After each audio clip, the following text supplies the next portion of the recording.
마가복음 2장 23절부터 3장 6절까지의 말씀입니다. 마가복음 2장 23절부터 3장 6절까지의 말씀 제가 읽을게요. 안식일에 예수께서 밀밭 사이로 지나가실새 그의 제자들이 길을 열며 이삭을 자르니 바리새인들이 예수께 말하되 보시오 저들이 어찌하여 안식일에 하지 못할 일을 하나이까. 예수께서 이르시되 다윗이 자기와 및 함께한 자들이 먹을 것이 없어 시장할 때 한 일을 잃지 못하였느냐. 그가 아비아달 대제사장 때에 하나님의 전에 들어가서 제사장 외에는 먹어서는 안 되는 진설병을 먹고 함께한 자들에게도 주지 아니하였느냐. 또 이르시되 안식일이 사람을 위하여 있는 것이요 사람이 안식일을 위하여 있는 것이 아니니 이러므로 인자는 안식일에도 주인이니라. 예수께서 다시 회당에 들어가시니 한쪽 손 마른 사람이 거기 있는지라.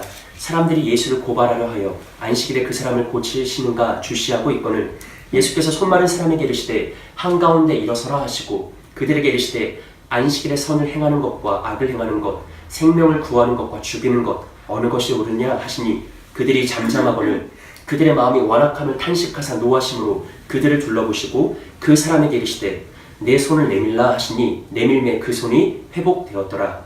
바리새인들이 나가서 곧 헤롯 땅과 함께 어떻게 하여 예수를 죽일까 의논하니라. 아멘. 오늘은 앞에 있는 인사를 참고하셔서 서로에게 이렇게 축복하면서 인사하겠습니다. 오직 예수님만이 우리 삶의 최고 권위자입니다. 오직 예수님만이 우리 삶의 유일한 권위자입니다. 네, 다르구나. 네. 두 번째로 주님의 말씀을 따라 사랑 우선적인 삶을 살아갑시다. 주님의 말씀을 따라 사랑 우선적인 삶을 살아갑시다. 네, 감사합니다. 오늘은 마가복음 2장과 3장에 나타난 두 가지 안식일 논쟁을 통해서 우리의 구주이신 예수님이 어떤 분이신지 그리고 우리를 향한 주님의 뜻이 무엇인지에 대해서 함께 생각해 보겠습니다.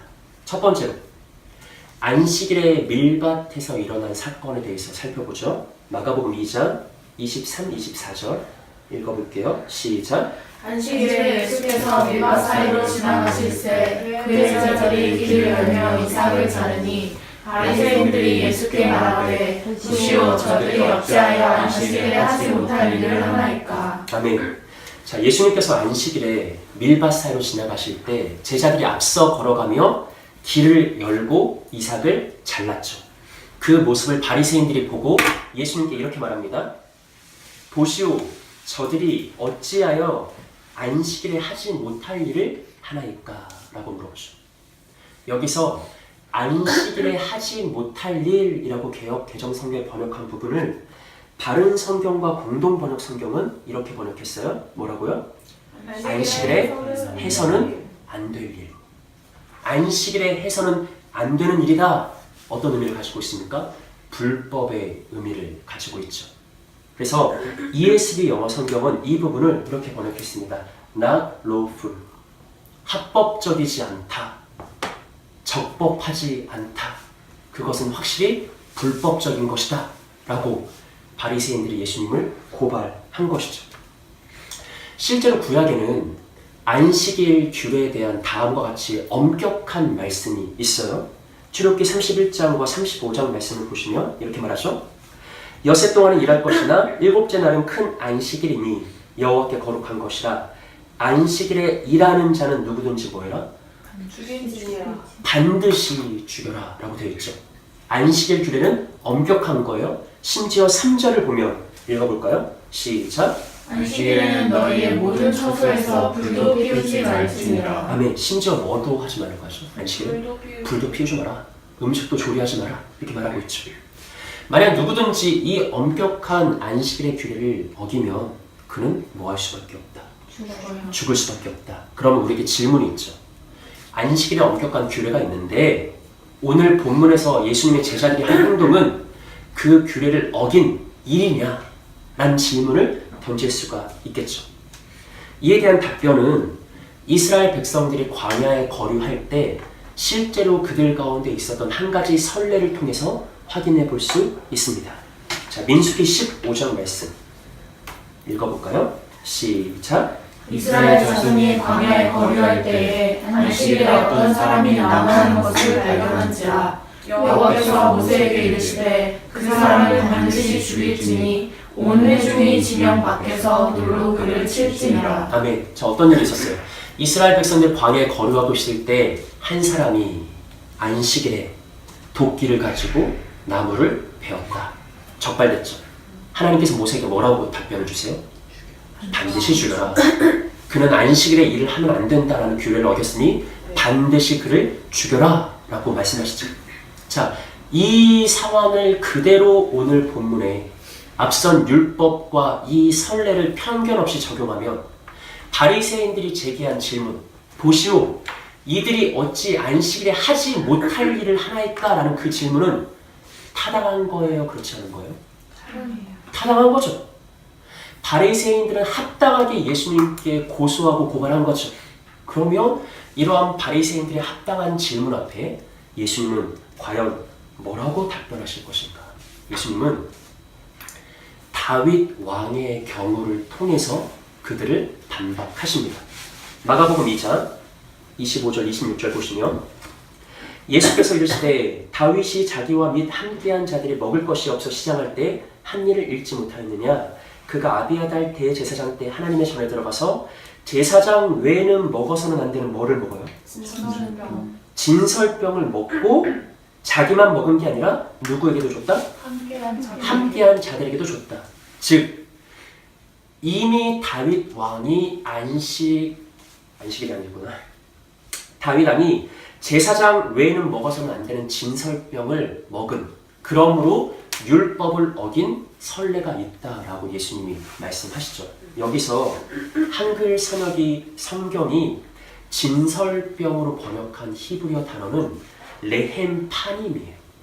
레헴파님. 이 레헴은 빵이란 뜻이고요. 떡, 빵 이런 뜻이고, 파님은 얼굴이란 뜻이에요. 직역하면 뭐가 될까요? 얼굴떡? 얼굴의 떡? 이렇게 되죠. 누구의 얼굴이겠습니까? 성소에 있었던 그 진설병, 누구의 얼굴을 상징하는 거겠어요? 하나님의 얼굴이죠.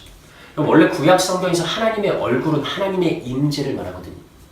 그러니까 이 진설병은 하나님의 얼굴과 임재를 의미하는 매우 거룩한 떡이었던 거죠. 그래서 거의 모든 영어 성경은 이 레헴파님을 어떻게 번역하냐면 Bread of the Presence라고 해요. 임재의 떡이다.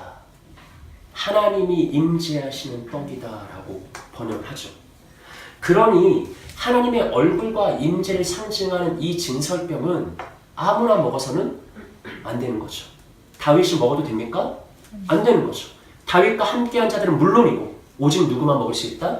율례로 정해진 제사장만 먹을 수 있다라는 것이죠. 근데 오늘 재밌는 것은 예수님이 다윗이 먹은 것을 옹호하고 있다는 거예요. 그게 큰 문제가 되지 않는다고 오히려 다윗의 경우를 가지고 바리새인들을 반박하고 있는 것이죠. 예수님은 왜 이렇게 말씀하셨을까요? 우리가 가장 첫 번째로 아주 쉽게 단순하게 간단하게 생각할 수 있는 답변은 뭐냐면 이런 거예요. 부득이하게 매우 다급할 때는 율법을 어길 수 있다 라는 첫 번째 의견. 당시 다윗이 사울을 피해서 도망가던 중이었어요. 그리고 그 제사장을 찾아간 거죠. 이때 다윗과 다윗 이름은 아마 몇 날 며칠 동안 굶주렸던 것 같아요. 그래서 어쩌면 상상해 보건대 다윗은 생명의 위협을 느낄 정도로 굶주림 속에 있었을 수 있습니다. 그래서 다윗이 어쩔 수 없이 부득이하게 불가피하게 율법을 조금 어긴 거죠. 이렇게 긴급 상황, 위급 상황 때는 율법을 어길 수 있다라고 우리가 간단하게 단순하게 첫 번째 답변을 내릴 수 있겠죠. 얼마든지. 근데 여기서 문제는 100번 양보해서 다윗은 급했다고 치자 사울에게 쫓기고 있으니까 그럼 본문에서 예수님의 제자들은 그들도 급했나? 그들도 너무 다급해서 어쩔 수 없이 안식의 규례를 어겼던가? 라고 질문할 수 있겠죠. 이에 대해서도 자, 지금 이 답변을 옹호하는 게 아니에요. 오해하시면 안 돼요. 이에 대해서도 우리가 여러 번 양보해서 이렇게 이해할 수 있어요. 마태의 진술을 보면 마태가 마가보다 본문의 정황을 조금 더 자세하게 설명하는데 우리 12장 1절 말씀 한번 읽어볼까요?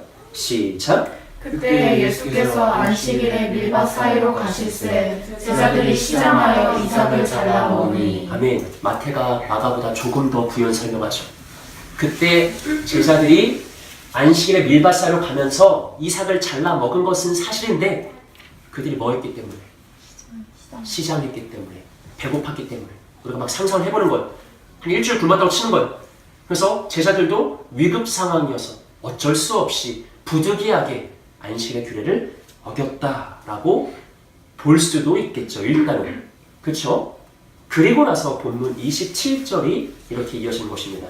또 갑니다. 시작! 또 이르시되 안식일이 사람을 위하여 있는 것이요 사람이 안식일을 위하여 있는 것이 아니니. 아멘. 이건 뭐냐면 예수님께서 바리새인들에게 다윗의 선례를 말씀하시고 율법의 참된 본질과 정신을 설명하시는 거예요. 원래부터 안식일이 사람을 위해서 있는 거지 사람이 안식일을 위해서 있는 것은 아니다. 다시 말하면 애당초 하나님은 율법을 우리의 행복과 기쁨과 평안과 생명을 위해서 주셨지 하나님의 형상인 우리가 율법 조문을 위해서 존재하는 것은 아니다. 그러니 이러한 주장을 가지고 첫 번째 해석을 옹호하자면 이렇게 말할 수 있겠죠. 원래부터 율법이 사람을 살리기 위해서 주어진 것이니까 다급할 때는 좀 먹일 수 있다. 위급할 때는 좀 먹일 수 있다. 당장 죽게 생겼을 때는 그 율법을 좀 외면할 수 있다라고 생각할 수 있겠죠. 근데 여러분들은 이렇게 말하면 동의가 돼요? 하나님이 거룩한 율법으로 주신 그의 말씀 계명을 내가 좀 급할 때, 내가 당장 죽게 생겼을 때는 얼마든지 외면하고 눈 감을 수 있다라고 말하면 이렇게 예수님이 말씀하셨다면 여러분은 동의가 됩니까? 그 옛날 바리새인들은 그렇구나 라고 하면서 쉽게 예수님을 인정했을까요? 당연히 아니겠죠. 우리는 이러한 해석을 쉽게 받아들일 수가 없습니다. 그러니 우리의 두 번째 생각은 오늘 본문은 분명히 제자들이 안식일의 규례를 어긴 건 사실이죠. 바리새인들이 제기한 질문은 합당한 것이죠. 그런데도 예수님이 다윗의 경험을 통해서 그것을 옹호했다면 여기에는 단순히 급할 때는 율법을 어겨도 된다, 내 생명에 위급할 때는 율법을 외면할 수 있다라는 것 이상의 깊은 의미가 담겨 있을 거다라고 추측할 수 있을까요? 있겠죠? 네.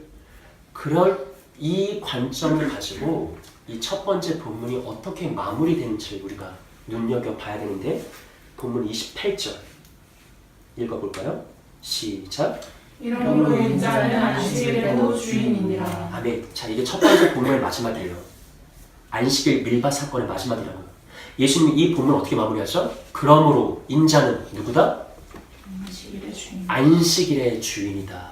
다른 표현으로 하자면 나는 율법의 주다 라고도 말할 수 있겠죠. 이게 무슨 말일까요? 학자들의 도움을 좀 얻을 필요가 있어요. 평범한 우리들은 여기에 담긴 진정한 의미를 찾기가 좀 힘들죠. 학자들에 의하면 여기서 예수님께서 진짜로 강조하고 있는 것은 다른 어떤 것이 아니라 권위의 문제다 라고 해석합니다. 어떤 문제라고요? 권위의 문제. 그러니까 예수님은 지금 본문에서 말하는 게 뭐냐면 그냥 단순하게 야 다윗이 어겼으니까 나도 어겨도 되지 이렇게 말하는 게 아니라 야 다윗이 급할 때는 생명의 위협을 당할 때는 율법을 좀 어길 수 있었지, 그러니까 내 제자들도 그럴 수 있어 이런 식으로 말하는 게 아니라 그런 거를 말하고 싶은 게 아니라 예수님은 가장 근본적으로 1차적으로 말하고 싶은 거는 뭐에 대한 문제라고요? 권위에 대한 문제다라는 것이죠. 다윗의 경우를 다시 생각해 봅시다. 왜 예수님이 그 많고 많은 사람 중에서 하필 다윗을 예로 들었을까? 그것은 다윗을 예로 들어야 되기 때문에 그래요.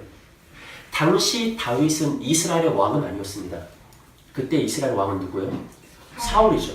그런데 다윗은 이미 하나님께서 사무엘을 통해 무엇을 받게 한 사람이죠? 기름 부음을 받은 사람이에요. 다윗은 이미 하나님의 택한 사람이고 기름 부음 받은 사람이고 다윗은 장차 이스라엘의 왕이 될 것이라는 하나님의 확실한 예언의 약속을 받은 사람이에요. 더 나아가서 다윗은 장차 오실 예수 그리스도 메시아의 조상이고 예수님의 삶을 예표하는 중요한 성경의 인물입니다. 즉 다윗은 누구냐면 기름 부음 받은 자로서 뭐 있는 사람이었다. 권위 있는 사람이었다.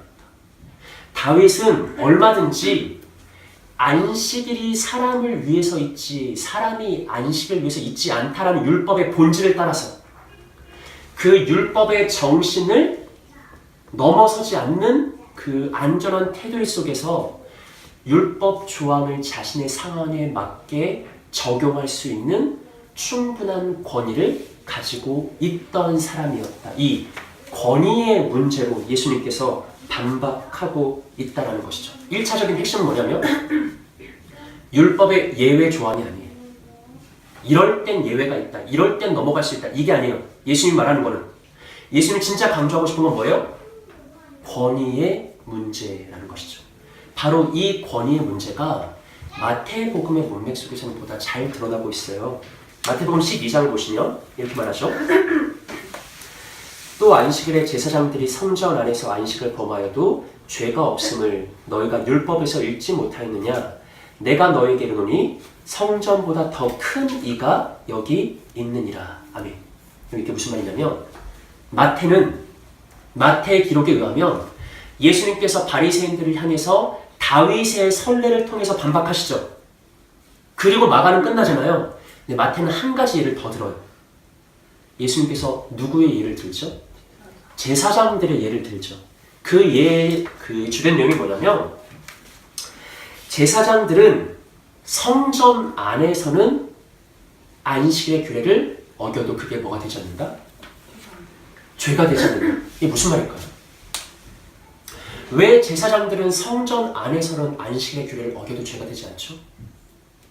성전이 안식일 규례보다 더 큰 무엇을 가지고 있습니까? 권위를 가지고 있습니다. 안식일에 일을 하면 안 된다라는 규례가 있는데 그런가 하면 안식일에도 하나님께는 제사를 드려야 된다라는 율법이 있어요. 여기서 안식일보다 더 큰 권위를 가지는 것은 성전입니다. 그러니까 예수님께서 말씀하신 논증은 뭐냐면 보세요. 이거예요. 다윗은 기름 부음 받은 자의 권위를 가지고 율법의 본질을 침해하지 않는 한에서 자유롭게 율법의 형식을 뛰어넘었다. 마찬가지로 제사장들은 성전이 안식일 규례보다 더 큰 권위를 가지고 있기에 성전 안에서는 안식일의 규례를 어겨도 죄가 되지 않았다. 그리고 나서 예수님 최종적으로 말하고자 하는 건 뭐예요? 6절이죠. 6절 뭐라고 하는 거예요? 합독해볼까요? 시작! 내가 너희에게 이르노니 성전보다 더 큰 이가 여기 있느니라. 아니 무슨 뜻이에요?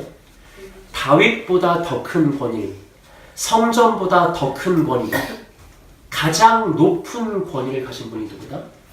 예수님이다 라고 말씀하시죠. 왜냐하면 예수님은 구약의 모든 율법을 성취하고 완성하는 메시아 그리스도로서의 권위를 가진 분이기 때문에 그렇습니다. 예수님은 첫 번째 본문에서 권위의 문제를 다루고 있습니다. 바리새인들의 질문은 합당한 거예요. 예수님의 제자들 분명 안식일 규례 어겼거든요. 예수님은 이럴 때는 어길 수 있다, 저럴 땐 눈 감아도 된다라고 이런 논증을 하고 싶은 게 아니라 한 가지 가장 본질적인 문제를 다루는 거죠. 다윗이 기름 부음 받은 자로서의 권위로 그 진설병을 먹으면 안 되는 규례를 어길 수 있었던 거죠.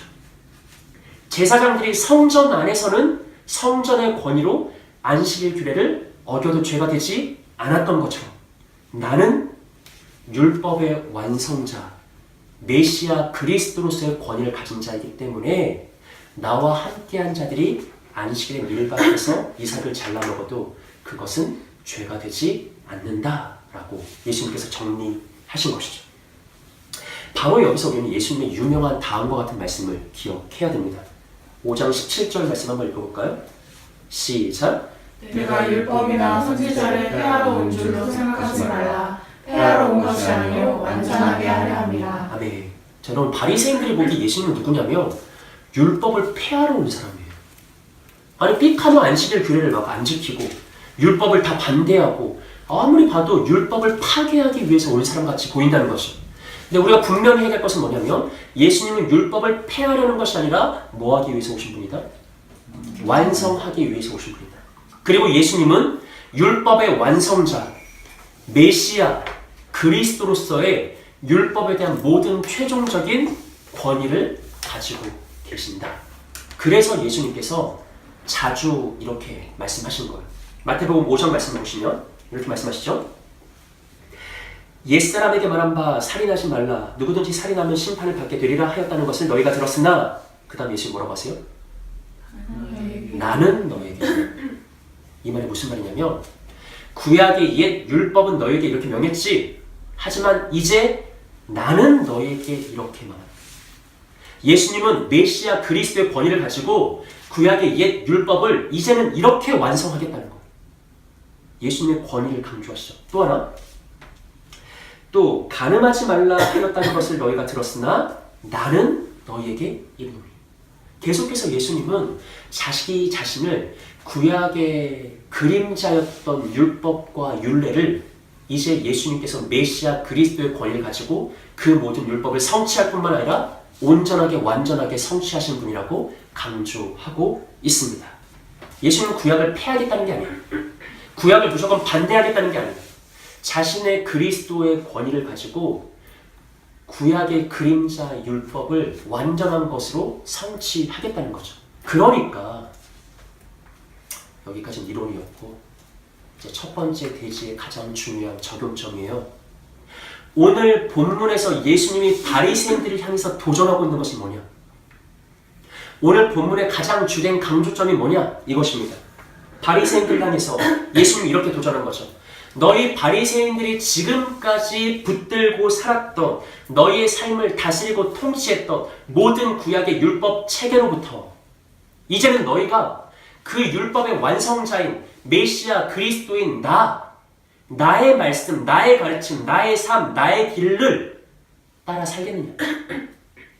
지금까지 너희를 붙들었던 삶의 모든 가치와 권위를 내버리고 이제는 오직 나를 너희의 삶의 유일무이한 최고 권위자로 믿고 모시겠느냐?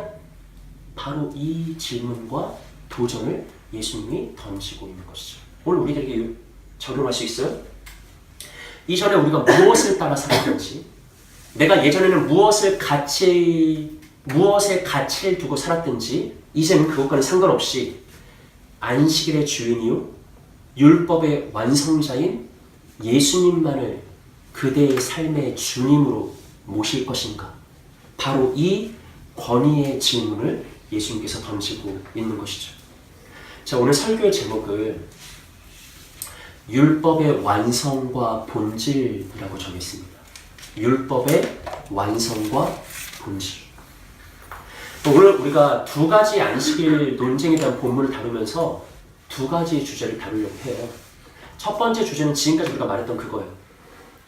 예수님은 메시아 그리스도로서 율법을 최종 완성시키는 무엇을 가진 분이다? 권위를 가진 분이다. 이게 첫 번째. 두 번째는 뭐냐면 그 예수님이 완성하신 율법의 참된 본질은 뭐냐? 율법의 참 정신은 뭐냐? 이거예요. 어쩌면 이 두 가지 주제 중에 오늘을 살아가는 우리 신자들에게 있어서 실제적인 건 뭐죠? 율법의 본질이겠죠. 하나님의 말씀의 그 본질이 뭐야? 정신이 뭐야? 내가 오늘 뭘 따라가야 돼? 이게 우리에게 실제적인 주제겠죠. 그럼에도 불구하고 제가 가장 우선적으로 첫 번째로 먼저는 예수님에게 율법의 최종 완성자로서의 권위가 있다. 예수님은 메시아 그리스도로서 우리의 삶의 모든 권위를 가진 주권자다를 강조하고 그 다음에 예수님이 완성하신 율법의 본질과 정신을 다루려고 이 순서를 짠 이유는 그만큼 먼저는 예수님의 권위, 그 다음에 예수님의 계명, 이렇게 권위에서 계명으로 이어지는 영적 원리 순서가 중요하기 때문에 그렇습니다. 우리는 본문을 통해서 이 순서를 명확하게 해야 됩니다. 바리새인들은 합당한 질문을 했어요. 어째 저들이 안식일 하지 못하길 합니까? 예수님 그에 대해서 뭐라고 답변해요? 구구절절 말하지 않죠. 예수님은 근본적으로 한 가지만을 도전해요. 뭐를 도전해요? 너는 나를 율법의 최종 완성자로 모실 거냐? 너는 나를 그리스도로 메시아로 권위자로 모실 거냐? 오늘 우리들에게도 동일하게 말하는 거죠. 너는 나를 너의 삶의 유일한 주님으로 모실 거냐? 이 질문에 대한 이해가 되지 않으면 두 번째 논의로 넘어갈 수가 없는 거예요. 예수님이 율법의 완성자로서의 최종 권위를 내가 갖지 않으면, 내 삶 속에서 갖지 않으면, 예수님이 내 삶의 주권자요, 왕으로요, 주인으로서의 권위를 갖지 않으면 그 예수님이 완성하신 율법이 뭐냐, 그 본질이 뭐냐, 정신이 뭐냐, 이런 걸 하든 아무런 의미가 없는 거죠. 오늘 우리가 가장 우선적으로 확인해야 될 것은 본문 앞에서 당신의 삶 속에 진정 구주 예수님이 유일한 주권자인가? 율법의 완성자인가? 안식일의 주님이신가? 모든 권위의 최종 결정권자인가? 바로 이 질문이 우리에게 반복되고 있는 것입니다.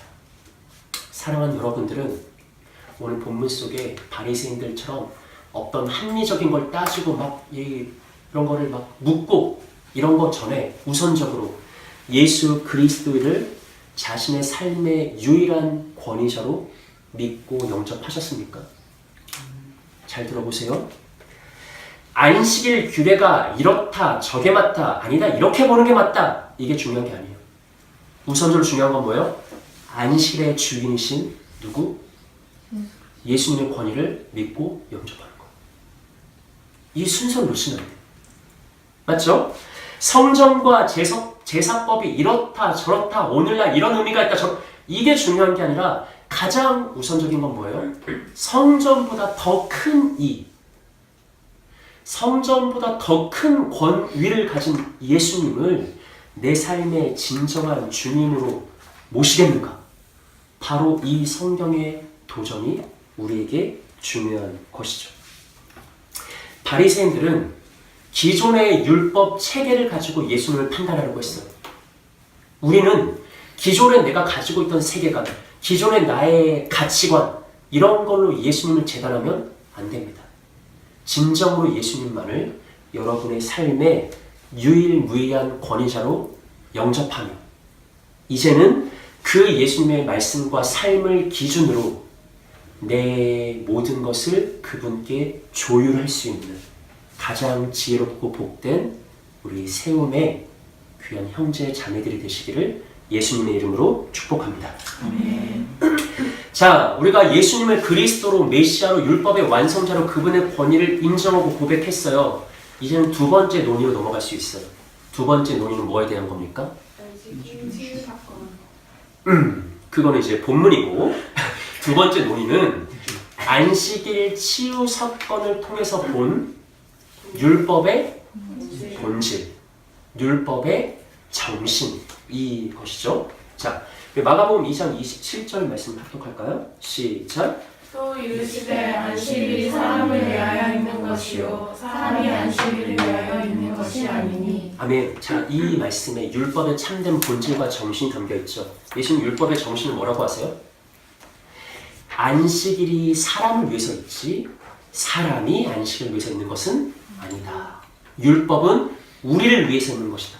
우리의 생명과 우리의 안위와 우리의 기쁨과 우리의 행복과 우리의 평안을 위해서 하나님이 율법을 주신 것이지 우리가 율법을 위해서 존재하는 것은 아니다 라고 아주 간략하게 하지만 근본적으로 율법의 본질과 정신이 무엇인지를 선포하시죠. 근데 우리가 너무나 쉽게 자주 빠지는 오류와 잘못은 뭐예요? 율법의 본질을 놓치죠. 그리고 율법 그 자체만 붙들고 서로 싸우죠. 애당초 율법 우리의 생명을 위해서 우리의 행복을 위해서 하나님이 주신 건데 어느 순간인가 우리는 율법만 붙들고 사람을 잡고 죽여요. 그게 우리가 너무나 자주 반복하는 잘못이고 오류죠. 그 잘못을 오늘 본문에서 바리새인들이 범하고 있습니다. 우리 본문 3장 1절과 2절 한번 읽어볼까요? 시작. 예수께서 다시 회당에 들어가시니 한쪽 손 마른 사람이 거기 있는지라 사람들이 예수를 고발하여 안식일에 그 사람을 고치시는가 주시하고 있거늘. 아멘. 자, 예수님이 아까 어디를 지나가셨죠? 밀밭을 지나가셨죠. 그리고 어디로 이제 들어가시는 거예요? 회당에 들어가시는 거예요. 여전히 배경은 안식일이다. 이게 중요합니다. 여전히 안식일이에요. 근데 안식일에 회당에 들어갔더니 그 회당에 누가 있네? 한쪽 손이 마른 자. 이 한쪽 손이 말랐다라는 부분을 다른 성경과 공동번역 성경은 한쪽 손이 오그라든 자라고 번역했어요. 정확한 병명은 모르겠는데 추측해 보건대 아마도 현대 루게릭병처럼 근육이 위축되고 운동신경 세포가 파괴되는 질병인 것처럼 보여요. 그러면 그 병자를 본 예수님은 어떻게 해야 될까요? 근데 문제는 아까 말했듯이 이날이 여전히 안식일이다. 그래서 예수님을 주시하고 있는 자들이 있어요. 사람들이 예수를 뭐하려 하여? 고발하려 하여. 이게 어떤 배경이냐면 여러분, 앞에서 이미 예수님을 밀밭에서 바리새인들과 한바탕 논쟁을 벌였어요. 그러니까 바리새인들이 막 이를 박박 갈고 있겠죠. 그리고 나서 예수님이 회당에 들어왔더니 한쪽 손이 오그라든 자가 있는데 그때 사람들이 다 예수를 주시하고 있는 거예요. 뭐 하려고? 고치기만 하면 고발하려고. 안식일의 병자를 고치는 것은 율법을 어기는 거거든요. 아까 우리가 살펴봤던 그 안식일에 일을 해서는 안 된다. 그 조항이 적용되는 거예요. 안식일에 예수님 만약에 손 오그라든 자를 고치면 그는 안식일의 율법을 어긴 자가 되죠. 물론 랍비들은 지금 당장 안 고치면 죽을 사람, 급한 경우에는 그 사람을 고치는 것을 인정해 줬대요. 하지만 손이 오그라든 자는 그렇게 급한 사람은 아니잖아요. 그래서 이곳에 있던 사람들이 모두가 예수님을 주시하며 저가 저 손 오그라든 자를 고치려는가 궁금해하며 그것을 고치기만 하면 곧바로 고발하려고 기다리고 있는 상황이 바로 본문 3장의 배경이에요. 이때 예수님이 어떻게 하시냐면 그곳에 있는 모든 사람과 바리새인들을 향해서 율법의 참된 본질이 뭐냐? 너희들이 그토록 신봉하는 율법의 참된 정신은 또 무엇이냐? 바로 이 문제로 그들 모두를 도전합니다. 본문 4절을 한번 읽어볼까요? 시작! 그들이 이르시되 안식일에 선을 행하는 것과 악을 행하는 것, 생명을 구하는 것과 죽이는 것 어느 것이 옳으냐 하시니 그들이 전장하거늘. 아멘. 자, 여러분, 예수님이 바리새인들을 뭐라고 도전해요? 야, 안식일에 선을 행하는 것과 악을 행하는 것, 안식일에 생명을 살리는 것과 생명을 죽이는 것, 무엇이 더 율법의 본질에 맞느냐?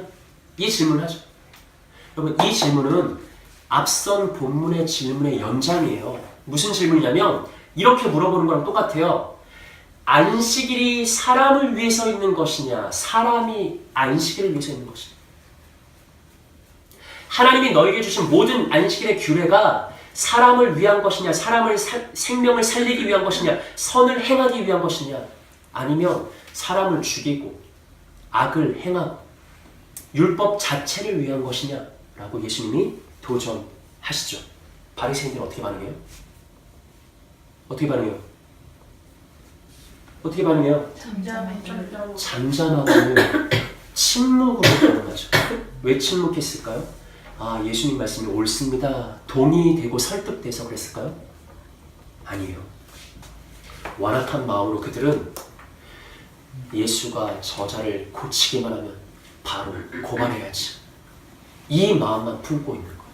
지금 바리새인들이 어떻게 생각하고 있냐면 아, 이보시오 예수, 당신은 밀밭에서도 그렇게 말도 안 되는 논쟁을 벌이더니 이제 이곳 회당에 와서도 병자를 고치는 그 율법을 어기는 불법의 행위를 하려고 합니까? 이 생각. 저 손 오그라든 자 물론 고치면 좋지. 바리새인들 고치지 말라는 게 아니에요. 그런데 하필 오늘 고쳐야 됩니까? 오늘 안식일인데 지금 당장 죽는 것도 아닌데 내일 고쳐도 되잖아. 근데 왜 하필 오늘 하필이면 안식일을 당신은 어기려고 자꾸 합니까? 왜 자꾸 당신은 하나님이 제정하신 거룩한 율법을 반대하고 파괴하려고 합니까? 라는 그 생각만 가지고 있었죠. 예수님께 도움이 된 게 아니에요. 그들은 철저하게 침묵으로 일관합니다. 그런 그들을 보면서 예수님께서 이렇게 말씀하시죠. 마가복음 3장 5절입니다. 합독할게요. 시작. 그들의 마음이 완악함을 탄식하사 노하심으로 그들을 둘러보시고 그 사람에게 이르시되 내 손을 내밀라 하시니 내내 그 손이 회복되었더라. 아멘. 예수님께서는 그들의 무엇을 보셨죠? 마음이 완악한 것을 보셨죠. 예수님이 제안으로 율법의 참된 정신이 뭐냐, 본질이 뭐냐? 안식일 사람을 위해서이니 사람이 안식을 위해서이니? 안식일에 생명을 살리는 것과 죽이는 건 뭐가 옳으니? 안식일에 선을 행하는 것과 악을 행하는 건 뭐가 옳아? 무엇이 참된 율법의 본질이라고 생각해? 라고 도전했지만 바리새인들은 철저하게 침묵으로 일관하면서 완악한 마음으로 반응했죠. 예수님이 어떻게 반응하십니까? 탄식하시고 노하셨죠. 그래서 예수님이 결단하세요. 내가 이 완악한 자들과 정면으로 부딪혀야겠다. 내가 이 완악한 바리새인들과 정면으로 충돌해야겠다 라고 결심하세요. 그래서 예수님 뭐라고 하시냐면 손이 완악한 자를 일어나라고 하신 다음에 보란듯이 모두가 예수님을 주시하고 있는데 병을 고치기만 하면 고발해야지 바라보고 있는데 보란듯이 그 손이 오그라든 자를 예수님은 고쳐주십니다. 어떤 의미가 담겨 있는 거예요? 예수님이 그 크나큰 알고 있는 위험을 감수하면서까지 모두의 앞에서 그의 오그라든 손을 고쳐주신 것에는 어떤 의미가 담겨 있는 거예요? 시위죠. 이것이야말로 참된 율법의 정신이고 생명을 살리고 선을 행하는 것, 그것이 율법 조문이 이렇다 저렇다 이걸 따지는 것이 아니라 먼저는 선을 행하고 생명을 살리는 것, 이것이 하나님이 우리에게 주신 진정한 율법의 참된 본질이다. 이것을 예수님은 모든 사람이 보는 앞에서 선포하신 것이죠.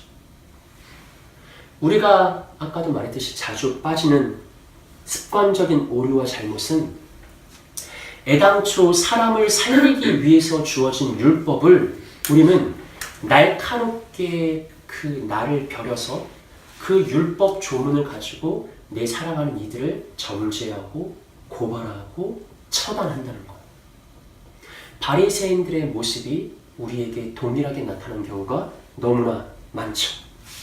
그 끝의 결말이 얼마나 우스꽝스러운지 오늘 본문 마지막 절에 마가복음 3장 6절 말씀을 한번 읽어볼까요? 시작. 바리새인들이 나가서 곧 헤롯 왕과 함께 어떻게 하여 예수를 죽일까 의논하더라. 아멘.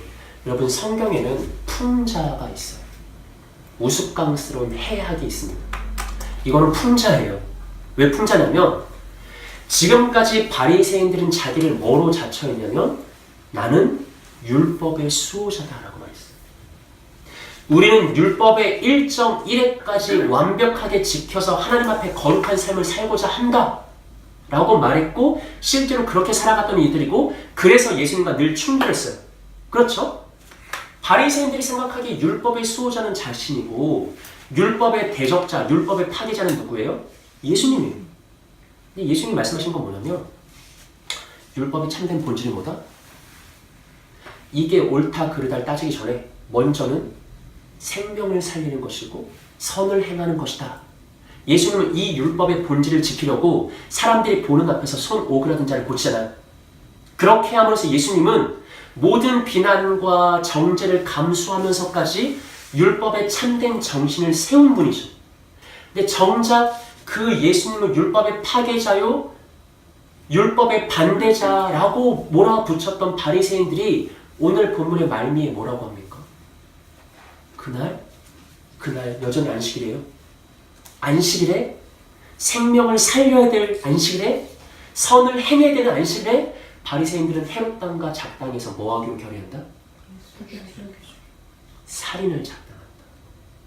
율법의 본질이 그 말은 그거. 이게 풍자예요. 바리새인들은 자기가 율법의 수호자라고 생각했죠. 하지만 결국 그들은 자기들이 지키고 싶은 율법을 위해서 생명을 죽이는 살인을 계획해요. 악을 계획하죠. 하지만 예수님은 바리새인들의 눈에는 율법을 파괴하는 것처럼 보였으나 아니요. 진실로 예수님이야말로 하나님이 우리에게 주신 율법의 참된 본질과 정신을 굳게 세운 율법의 완성자입니다. 다시 한번 말씀드리지만 오늘 살아가는 우리가 얼마든지 바리새인들처럼 이 치명적인 오류에 빠질 수 있다.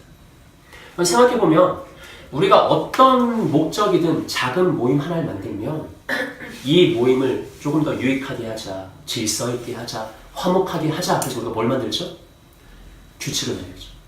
맞아요? 모임을 유지해요? 어느 순간 우리가 깨닫게 된 건 뭐죠? 애당초 규칙을 모임의 유익을 위해서, 서로의 화목을 위해서, 질서를 위해 만들었는데 어느 순간 우리의 그 모습을 발견하잖아요. 어떤 모습? 규칙 세우려고 사람을 죽이는, 내가 세운 규칙, 그 의를 세우려고 누군가를 정죄하는, 고발하는 그런 모습이 우리 가운데 너무나 자주 나타나고 있죠. 우리가 오늘 이 순간 생각해 봐야 됩니다. 예수님이 메시아 그리스도의 권위를 가지고 그가 최종적으로 완성하신 율법은 무엇이었나? 그 율법의 본질과 정신은 무엇인가? 우리가 확인하고 그 정신을 따라 살아가야 되죠. 요한복음 말씀을 보시면 예수님이 사실 우리에게 남겨주신 유일한 계명은 이것 한 가지예요. 새 계명을 너희에게 주노니 너희는 뭐하라? 서로 사랑하라. 내가 너희를 사랑한 것 같이 너희도 서로 사랑하라. 내 계명은 곧 내가 너희를 사랑한 것 같이 너희도 서로 사랑하라 하는 이것이니라. 바리새인들은 율법의 본질인 사랑을 잃었고 율법의 껍데기인 형식만 붙들었던 사람들입니다. 우리도 그래요. 어느 순간인가 우리는 사랑을 잃을 때가 많습니다. 우리 각자의 기준과 잣대로 누군가를 판단하고 재단하고 규정 짓는 건 참 잘하는데 솔직하게 이 시간 마음으로 대답해 보세요. 여러분이 진실로 여러분의 주위에 있는 사람을 온전한 참 사랑의 눈길로 바라본 적은 언제입니까? 그 사람이 이걸 잘해 저걸 못해 이걸 또 실수했어 이게 아니라 그걸 뛰어넘어서 진실로 그 사람을 온전한 참 사랑의 눈으로 바라본 적은 언제입니까? 이건 간단해요. 사랑을 잃으면 누구나 바리새인이 되는 거. 율법의 본질을 놓치면 바리새인이 되는 거. 율법의 정신을 외면하면 누구나 자기 의만 내세우는, 칼 같은 규칙만 내세우는 바리새인이 되는 것입니다. 법은 사랑 위에 세워져야 됩니다. 사랑 없는 법은 사람을 죽이는 잔인한 칼과 총이 될 뿐입니다. 주님께서 우리에게 밝히 알려주신 유일한 한 가지의 계명은 서로 사랑하라입니다. 계명을 지키지 말자가 아니에요. 우리 공동체는 규칙 없이 무규범적으로 운영하자 이런 것도 아니에요. 당연히 규칙과 규범은 있어야 되고 중요해요. 하지만 우리가 본질적으로 회복해야 될 것은 서로 사랑하는 것, 생명을 살리는 것, 선을 행하는 것, 바로 이 율법의 본질이라는 것이죠. 마지막으로 우리가 함께 생각해 볼 것은 역대하 30장에 나타난 히스기야 시대에 있었던 일이에요. 자, 우리가 역대하 30장 1절 말씀 한번 읽어볼까요?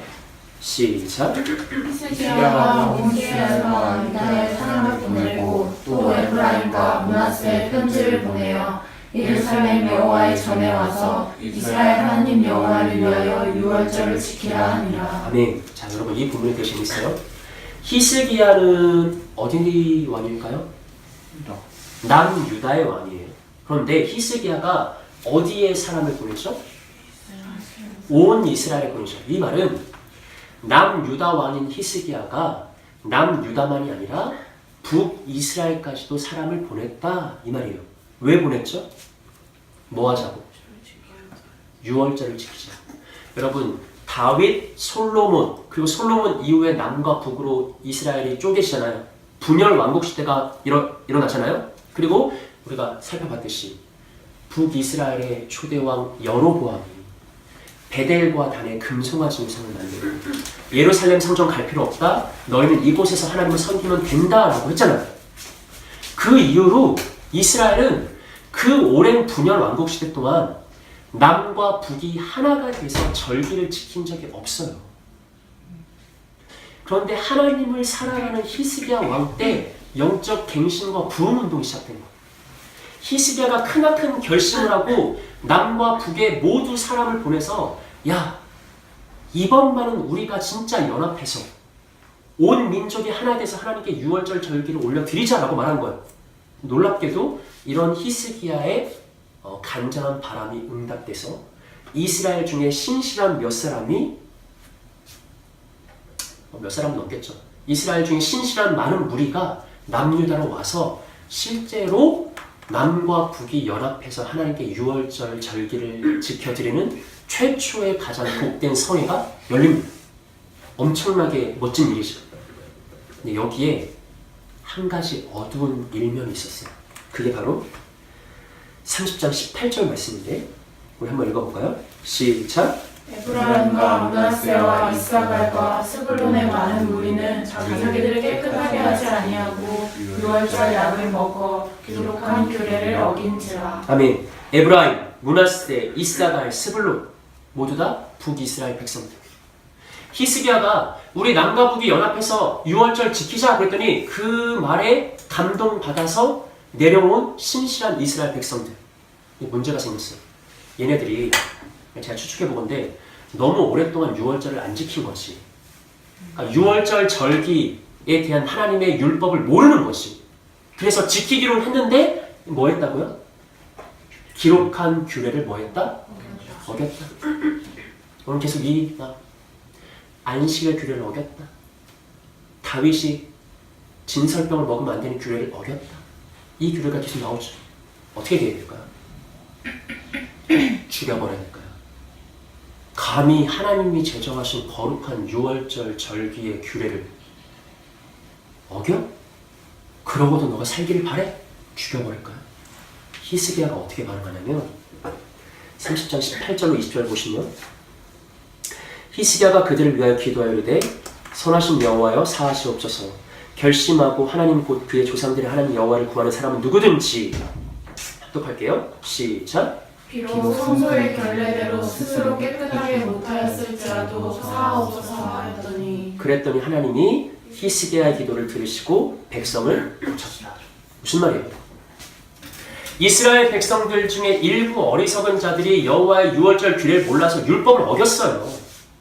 감히 하나님의 법을 어겼다고요. 그럼 우리라면 어떻게 했을까? 죽이자고 했을 것 같아요. 율법을 어기는 저 어리석은 무리들은 처단해서 본보기를 삼아야 된다고. 근데 선하고 지혜로운 히스기야는 어떻게 기도하죠? 하나님께 요청하죠. 무엇을 따라? 율법의 참된 본질과 정신을 따라. 이렇게 기도하는 거예요. 하나님, 본래 하나님이 우리에게 유월절 절기의 예식을 주신 것은 우리의 생명을 위함이 아닙니까? 우리의 평강을 위함이 아닙니까? 우리의 행복을 위함이 아닙니까? 비록 어리석은 백성들 중에 일부가 유월절 규례를 어겼습니다. 잘못했지요. 네, 그렇습니다. 하지만 하나님, 율법의 참된 본질과 정신을 따라서 지금이라도 회개하는 자는 고쳐주옵소서. 이게 율법의 참된 정신을 따라가는 올바른 신자의 삶이죠. 하나님이 기뻐하셨을까요? 기뻐하셨죠. 응답하시죠. 그들을 치유하시죠. 사랑하는 여러분, 율법의 참된 본질과 정신인 사랑 우선적인 삶을 살아갈 때 사랑을 우선적으로 앞세우는 게 참 쉽지가 않아요. 하지만 오늘 주신 말씀에 따라서 우리가 사랑 우선적인 삶을 살아갈 때 우리는 하나님의 기쁨이 되고 우리의 삶은 하나님의 응답이 됩니다. 오늘 우리에게 주신 말씀을 기억하시면서 여러분의 삶 속에서 예수님만을 메시아 그리스도로서 내 삶의 유일한 권위자 주권자로 영접하고 그가 주신 계명 서로 사랑하라 그 계명의 본질과 정신을 따라서 언제나 사랑 우선적인 삶을 살아가심으로 여러분의 삶이 매 순간 하나님의 응답이 되시기를 구주 예수님의 이름으로 축복합니다. 아멘. 함께 기도하겠습니다.